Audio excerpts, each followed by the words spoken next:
Greater Good Radio. Connect, learn, heal, and grow. Mau trained us to be able to know where the island is without seeing it. And the way you do that, there's limo, there's colorable clouds that pass through lagoons, there's different stuff. But the main best friend to find the islands are the seabirds. And there's two. One is the manu, which is a white tern. You see them in Honolulu all the time. They're urban. They live in all the trees of it. They're long, fairly short, black beak, small black eyes, pure white. They go out, and the other one's a nōio, it's called a brown noddy. These two birds' character is that they would go out to sea at dawn, feed, then come back at dusk, sleep on the island. They can fly 120 miles out. So when you're coming from the north, what you look for when you get into the stars tell you where you are in your latitude, you start looking for the birds. Everybody starts looking for the birds. And extraordinary time. We sailed down, we get into the right place, the stars, it was just like clockwork. It was like perfect. If you don't see birds, and the problem is you missed the whole target, you missed the whole Tuamotus. So we sailed down, and one afternoon, the manu shows up. And they fly like butterflies, they hover, and they just bait off the water to feed.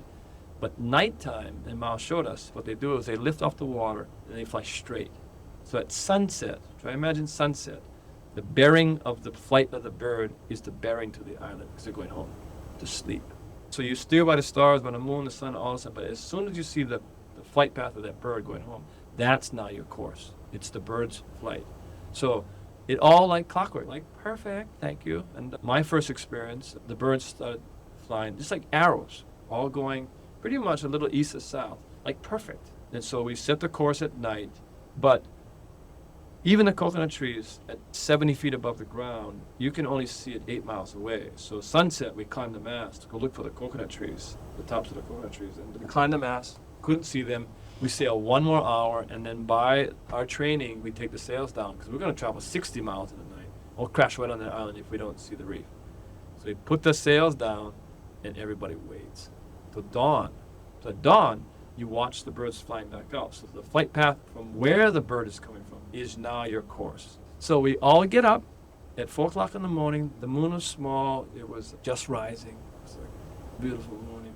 All expecting that the bird is going to come from the south because that's where it flew to.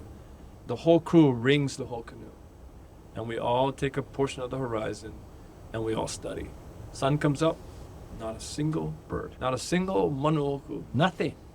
And so have you ever tried to stare a long time at something, how exhausting that is?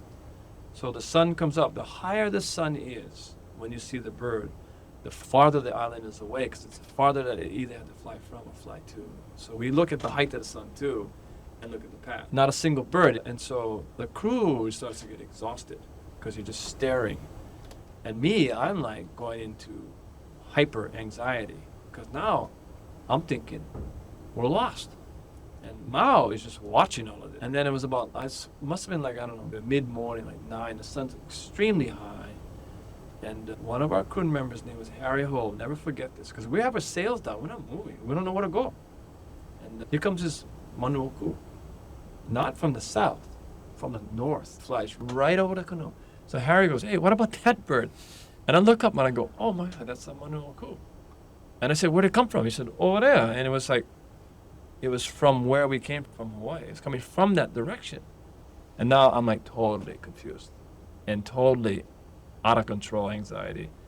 And then another bird comes, flies out of the north. And Mau is watching all this. So me in my, whatever you want to call it, anxiety, tell the crew, because that's the rule, right? The bird is coming morning time. So the island somehow, by some miracle or whatever you want to call it, we drifted past the island. So now it's to the north. But it didn't make sense because the sun was so high that it meant the island's really far away. And the wind was out of the east, so it's blowing us west, not south. But just not knowing what to do, I ordered the crew, turn the canoe around, and sail back to where the bird's coming from. No, think about it. Now we're sailing back to Hawaii, right? And so we see another bird come. And it was amazing. And this is the first time Mau, because I know he didn't want to interfere. He goes, I know, turn the canoe around. And I was like, oh. And I felt bad because I was kind of failing him. He goes, turn the canoe around. He was okay though.